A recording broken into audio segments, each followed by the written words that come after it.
أعوذ بالله من الشيطان الرجيم بسم الله الرحمن الرحيم يا أيها المدثر قم فأنذر وربك فكبر وثيابك فطهر والرجز فاهجر ولا تمنن تستكثر ولربك فاصبر.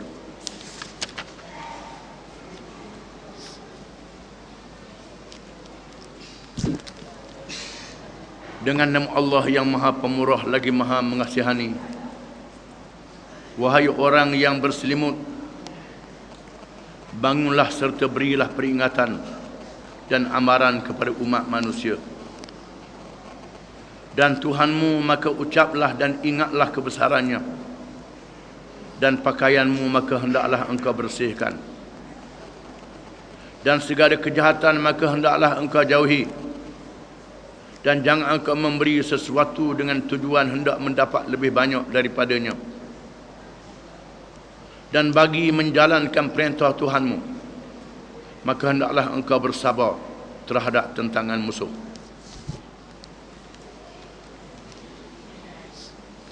Surah yang dibaca dikenali surah Al-Muddathir.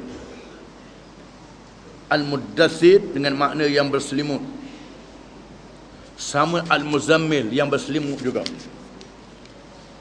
Surah yang kita baca baru ni berkait dengan menguatkan peribadi Nabi SAW supaya bertahajud, bersemayam menghampirkan diri kepada Allah untuk menghadapi tekanan daripada orang-orang musyrikin. Banyakkan ibadat, semayam malam, bertahajud, berdoa kepada Allah, siang jalankan tugas. Surah ni pula suruh Nabi bangkit, jangan duduk selimut di rumah, keluar sampaikan Islam kepada manusia. Ini pendekatan yang lain pula. Al-Muddathir asalnya Al-Mutadathir, tak diidghamkan perdal jadi Al-Muddathir, asal dia Al-Mutadathir. Oleh kerana itu qiraat Ubay bin Ka'ab, sahabat Nabi yang alim, ya ayyuhal mutadathir, ya ayyuhal mutazammil, dibaca dengan begitu. Asalnya Al-Mutadathir, diidghamkan tak kepada dal jadi Al-Muddathir. Surah ini termasuk di kalangan surah Makkiyah, surah yang diturunkan di Makkatul Mukarramah. Sama dengan Al-Muzammil, diturunkan di Mekah dengan tujuan untuk menguatkan pribadi Nabi SAW, meneguhkan jati dirinya, kekuatan rohnya, kekuatan semangatnya, menjalankan tugas untuk menyampaikan agama Allah kepada seluruh manusia. Berdepan dahulu dengan keluarga-keluarganya yang keras di kalangan orang-orang Arab yang hidup di padang pasir yang kering, yang panas, yang payah nak dapat air dan makanan. Sudah tentulah sifat mereka bengis dan garang. Maka orang yang berdepan dengannya mestilah seorang yang betul-betul kuat. Maka Allah menguatkan Nabi SAW dengan wahyu yang diturunkan untuk memberi semangat bahawa Nabi didukung oleh Allah Subhanahu wa taala dalam perjuangannya, bukan keseorangan. Dan Allah mendedahkan dalam surah ini keburukan-keburukan orang-orang kafir. Mereka yang lawanmu, wahai Muhammad sallallahu alaihi wasallam, adalah mereka yang buruk akhlaknya, mereka yang jahat.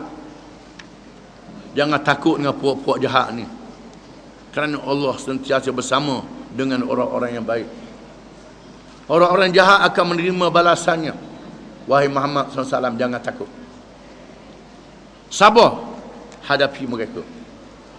Allah Ta'ala beri peluang pada mereka, umur panjang, boleh buat jahat lama sikit, supaya mereka bertaubat, sedar dan insaf. Allah Ta'ala tak jadikan bila orang tu buat jahat, lawan Nabi panah litar lalu. Tuhan tak buat begitu. Tuhan berikan kepada orang yang menentang itu sihatnya, kuatnya, pitih banyaknya, senangnya. Pasal apa? Supaya dia mikir, beri peluang untuk dia bertaubat. Habis rank, habis tempoh, siapa mati degil juga, padam masuk neraka. Padam masuk neraka. Allah Ta'ala sudah beri tempoh yang lama dengan kesihatan tubuh badan, dengan pitih banyak, pakat tinggi, lawan Nabi juga, melawan juga ajaran Allah padam. Itu dia, kita kena faham betul-betul mengapa Allah Ta'ala jadikan Islam ni susah, padahal Islam ni betul, Islam ni benar. Orang yang lawan Islam tu pula salah, jahat, pertama Tuhan tak hukum lalu. Semaya hajat malam ni, esok mati lalu. Apa Tuhan tak buat begitu? Tuhan nak beri tempoh pada dia supaya dia bertaubat, dan Tuhan nak beri banyak pahala kepada mereka yang mendukung Islam ini. Itu maknanya yang kita faham. Dan surah ini menyatakan tentang neraka yang dijanjikan kepada mereka yang melawan Nabi-Nabi dan Rasul-Rasul alaihi wassalatu wassalam, dan melawan pendukung-pendukung perjuangan Islam. Melawan pendukung perjuangan Islam, Allah Ta'ala akan balas mereka dengan neraka yang membakar mereka. Jangan bimbang, wahai Muhammad sallallahu alaihi wasallam. Mereka nak kuat secara mana, nak gagah secara mana, mereka tidak boleh melawan dengan kekuasaan Allah Subhanahu wa Ta'ala. Dan Allah Ta'ala menceritakan dalam surah ini sebahagian pada hari kiamat, hari akhirat kelak, tentang kedudukan ahli syurga dan ahli neraka. Dialog di antara ahli syurga dan ahli neraka. Sampai hari kiamat balah lagi, atau dunia balah, kiamat balah pula. Balah tahulah masa tu. Seterusnya kita masuk dalam menafsirkan surah ini. Bismillahirrahmanirrahim. Ya ayyuhal muddathir, qum fa'anzir, wa rabbaka fakabbir. Wahai orang yang berselimut, bangun, bangkit, maka berilah peringatan kepada kaummu, dan kepada Tuhanmu adalah engkau besarkan, takbir, membesarkan Allah Ta'ala. Mengikut ulama tafsir, ayat ini turunkan setelah Nabi SAW yang beribadat di Gua Hira kerana mengasingkan diri daripada masyarakat jahiliah yang sangat buruk, tak tahan tengok jahat sangat, buruk sangat, penuh dengan maksiat, penuh dengan kejahatan. Maka Nabi beruzlah, mengasingkan diri beribadat dengan syariat Nabi Ibrahim AS, meninggalkan Mekah, beribadat di Gua Hira yang terletak di Bukit Nur, kemuncak bukit yang tinggi. Kalau kita duduk atas bukit itu, nampak Mekah segala-galanya. Bukit yang tinggi, Nabi duduk bertafakur, menghadap kepada Allah Ta'ala, melihat kebesaran Allah daripada kejadian langit dan bumi. Setelah beberapa hari lama beribadat, akhirnya tiba masa Allah Ta'ala turunkan wahyi dengan ayat Iqra bismi rabbikal ladzi khalaq khalaqal insana min 'alaq Iqra rabbukal akram alladzi 'allama bil qalam 'allamal insana ma lam ya'lam. Ayat yang pertama diturunkan dalam keadaan Nabi didatangi oleh malaikat Jibril yang merupakan dirinya seperti seorang lelaki, datang peluk Nabi. Nabi tak boleh nak buang kerana kuat pelukannya. Kemudian dia lepas, suruh Nabi baca surat yang dibawa. Nabi kata, aku tak boleh baca. Dia pegang, Iqra, baca. Nabi tak boleh baca. Pegang lagi, Iqra, baca. Kemudian Iqra bismi rabbikal ladzi khalaq, hingga akhirnya, dan Tuhan masukkan dalam ingatan Nabi semua ayat yang dibaca itu. Ingat serta-merta, dipahak di dalam hatinya dan ingat. Lepas tu Jibril pun berundur gaib. Nabi pun dalam keadaan yang takut, turun dalam keadaan gemetar, demam, turun lari, turun nak balik ke rumah. Dengar suara Belah kanan ada suara, kiri ada suara, belakang ada suara. Tak boleh melarikan diri. Suara malaikat Jibril memanggil dia, mengatakan dia lantik menjadi rasul. Lenggok ke langit, nampak Jibril duduk atas kursi antara langit dan bumi, menunjukkan rupanya. Dan Nabi balik ke rumah dalam keadaan gemetar dan berkata, zambiluni, zambiluni, zambiluni. Itu ya ayyuhal muzammil yang kita baca dulu. Selimut, selimut. Mengikut riwayat, dasiruni, dasiruni. Selimut, selimut. Lalu Khadijah jarang. Bila demam, siapa demam? Jarang air, selimut. Nabi pun selimut. Dia selimut dalam keadaan yang gemetar begitu. Dan menceritakan Khadijah apa yang berlaku. Khadijah kata, aku tak bimbang. Aku tak bimbang kerana kau seorang yang amanah, seorang yang benar, tak pernah bohong, tak pernah pelawak, tak pernah buat jahat, tak pernah buat maksiat. Allah Ta'ala tidak akan apa-apakanmu, kata Khadijah. Allah Ta'ala mesti jaga. Allah Ta'ala mesti. Khadijah memberi semangat kepada Nabi SAW. Ini dipilih oleh Allah Ta'ala. Tuhan dah pilih dah isteri dia. Bukan sembarangan. Yang beri semangat bukan sudah dia dah. Tidak lalai. Beri semangat pada dia. Teguh. Khadijah pergi berjumpa dengan Waraqah bin Nawfal. Waraqah ni sepupu dia yang sudah tua. Waraqah ni ialah seorang ahli kitab yang duduk di Mekah, yang boleh membaca kitab agama Nasrani, agama Nabi Isa dan agama Nabi Musa. Dia tahu agama ni. Khadijah pun tanya Waraqah bin Nawfal, apa yang berlaku pada suaminya Muhammad sallallahu alaihi wasallam. Kata Waraqah bin Nawfal, innahu namusul akbar alladhi ata Musa. Aku percaya yang datang tu malaikat Jibril yang pernah bertemu dengan Nabi Musa alaihi salam. Suamimu dilantik menjadi rasul, kata Waraqah. Jangan takut, suamimu dilantik menjadi rasul.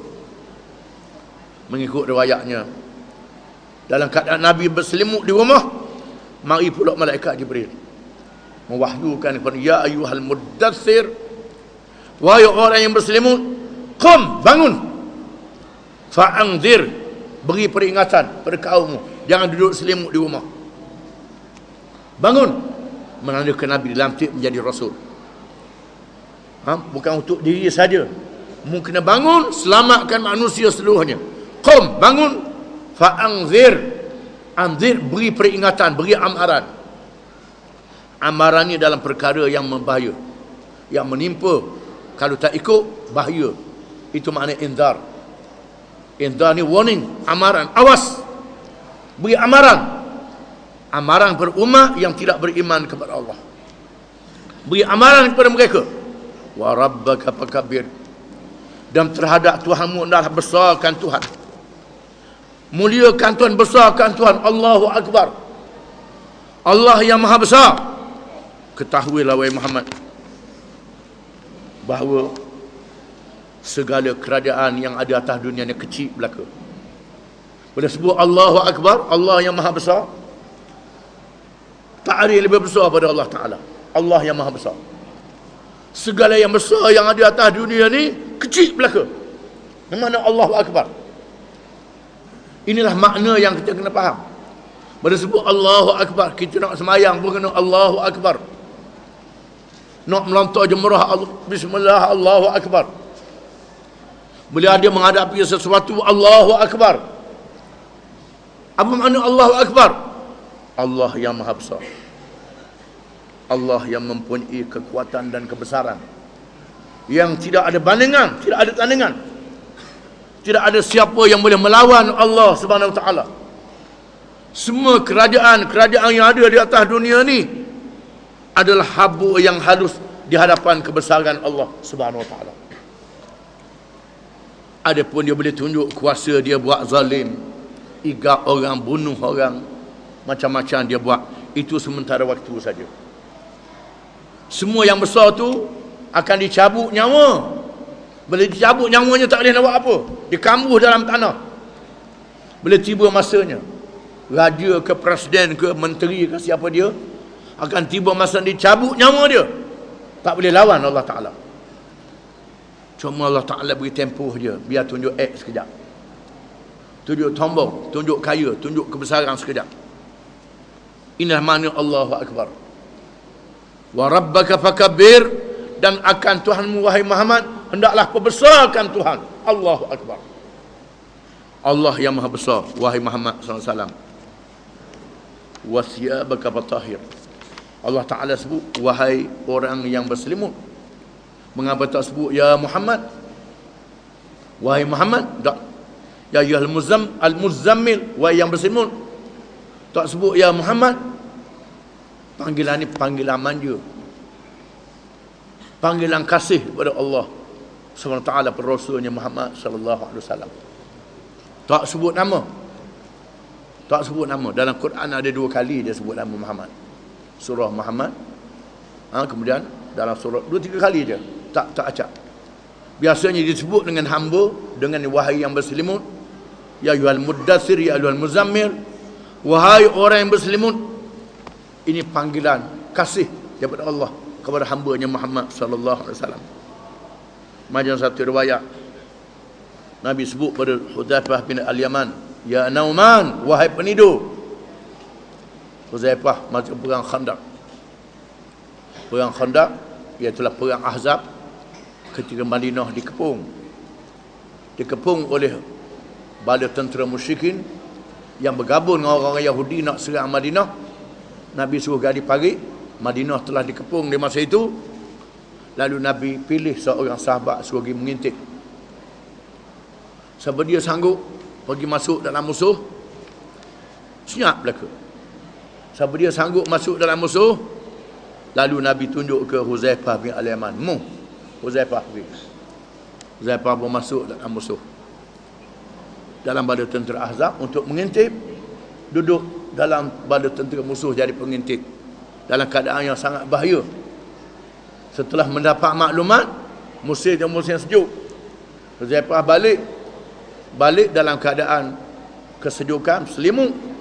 Nabi bangun subuh, Hudzaifah tidur lagi dalam selimut. Nabi kata, ya Nauman, wahai penidu. Tak panggil ya Hudzaifah, tidak, wahai penidu. Nabi gerak dia, wahai penidu mukmin. Hudzaifah berbangun. Itu begitulah Allah Ta'ala sebut, ya ayyuhal muddatsir, wahai orang yang berselimut. Panggilan kasih dan sayang Allah kepada Rasulnya Muhammad sallallahu alaihi wasallam. Wa rabbaka fakabbir, dan akan Tuhanmu perbesarkan. Allahu Akbar, Allahu Akbar, Allahu Akbar. Allah yang maha besar. Masa kita sembahyang, masa kita semangat, masa kita apa, Allahu Akbar. Bila sebut Allahu Akbar, kita kena anggap semua yang ada depan kita tu kecil belaka. Letak dalam hati kita yang ada depan dia kecil belaka. Barulah kita jadi berani, jadi kuat, jadi gagah. Kalau sebut dengan lidah saja, tak jelera dalam hati, tidak membina kekuatan. Tuhan suruh Nabi sebut Allahu Akbar. Wa rabbaka fakabbir, dan akan Tuhanmu hendaklah bertakbir, berbesarkan dia. Wa thiyabaka fatahhir, dan pakaianmu bersihkan. Bersihkan pakaianmu wahai Muhammad sallallahu alaihi wasallam. Di sini ada 2 pendapat. Pendapat Ibn Zaid, mana bersih pakaian sungguh, baju, kain, seluar bersihkan. Kerana perangai orang-orang musyrikin pengotor. Malah mandi pengotornya, baju tak bersih, pakaian tak bersih. Bersihkan pakaianmu wahai Muhammad SAW, bersihkan pakaian.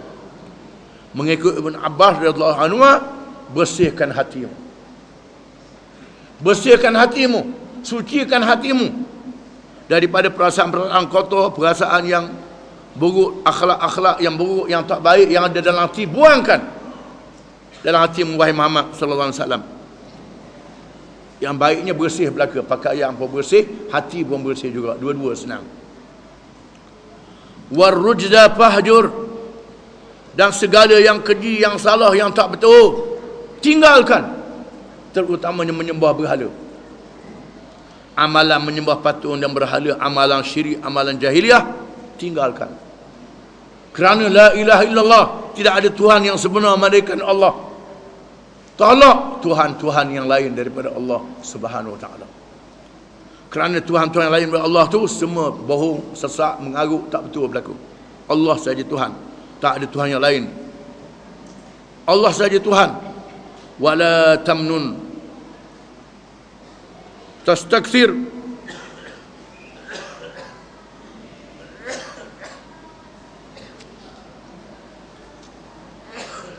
Dan jangan engkau memberi dan membanyakkan pemberian dengan tujuan untuk mendapat sesuatu. Kalau beri kat orang, jangan beri banyak sangat, kerana terlalu rakus nak tarik dia pula. Berilah padan-padan, berilah yang secukup, dan beri melebihi. Itu maknanya beri. Kalau beri hak banyak tidak ikhlas, nak banyak pula, minta pula macam beri hari ni lah. Tu dia. Beri lepas tu minta pula. Beri minta pula, tak puas. Itu pemberian mengikut hawa nafsu, bukan mengikut hati yang ikhlas. Kalau beri ke orang, beri dengan hati yang ikhlas, kerana kefakiran dia, kerana kemiskinan dia, kerana kesusahan dia. Dan beri untuk cukup dia menjaga hidup dia, bukan beri untuk main-main. Beri untuk menarik dia, kerana nak main-main itu beri tak betul. Wala tamnun tastakthir, itu maknanya. Allah Ta'ala dah tahu. Di sana kadang-kadang kita terlalu nak ke orang sangat, berilah ke dia. Nak suruh ikut kita, beri sebanyak-banyaknya, Beri bukan nak suruh ikut yang sebenar. Ikut yang salah, maka pemberiannya tidak boleh mengatasi kemiskinan, tak boleh mencegah kemungkaran. Pemberian yang tidak menjadikan seorang itu bermaruah, seorang itu ada jati diri, harga diri dia mahal. Tidak. Beri menjadikan seorang itu menjadi lebih hina. Jadi lebih hina, dah boleh jadi lebih hina lagi, bukan lebih betul. Tidak. Tuhan dah tahu manusia ni suka beri memberi. Kita orang Islam beri sedekah, beri zakat, macam-macam bagian zakat. Zakat tu bagian fakir ada, bagian miskin ada, bagian mu'allaf ada. Mu'allaf ni yang nak dinyinakkan supaya orang ikut Islam, jinak dengan Islam, bantu dan tolong dia. Beri dengan qadar yang berpatutan, bukan beri dengan cara yang melampau. Kerana kita nak suruh ikut yang melampau, beri melampau juga, jawab dia punah, tak boleh menyelesaikan masalah.